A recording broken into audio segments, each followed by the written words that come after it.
இந்த Bajaj Chetak 2413 first introducing higher ranging electric scooter. இப்போ அதில் 2413 உள்ள குறைபாடெல்லாம் சரி செஞ்சு ஃபுட் ப்ரைஸை இன்க்ரீஸ் பண்ணி, இதுதான் பழைய 2413 மாடல். இதோட ஃபுட் ப்ரைஸ் வந்து இன்க்ரீஸ் பண்ணிவிட்டு 34 லிட்டர் இன்க்ரீஸ் பண்ணியிருக்காங்க.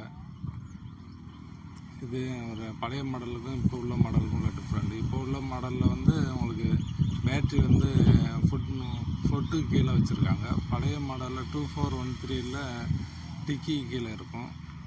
இப்போ அதில் அந்த மைனஸ் பாயிண்ட்டை இதில் சரி பண்ணி 2025ல் இன்ட்ரடியூஸ் பண்ணியிருக்காங்க.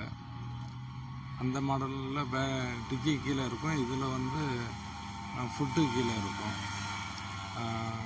இதில் வந்து கஸ்டமரோட கம்ப்ளைண்ட் வந்து டிக்கி கீழே பொருள் வைக்க முடியாதுன்ற கம்ப்ளைண்ட்டை சரி பண்ணி இதில் 35 லிட்டரை இன்க்ரீஸ் பண்ணியிருக்காங்க.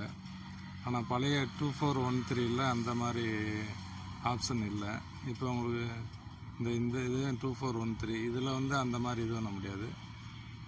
இப்போ இந்த 2025 சேட்டக் ஈவி இந்த தண்ணியிலே ரன்னிங் ஆகிட்டுருக்கு பாருங்கள்.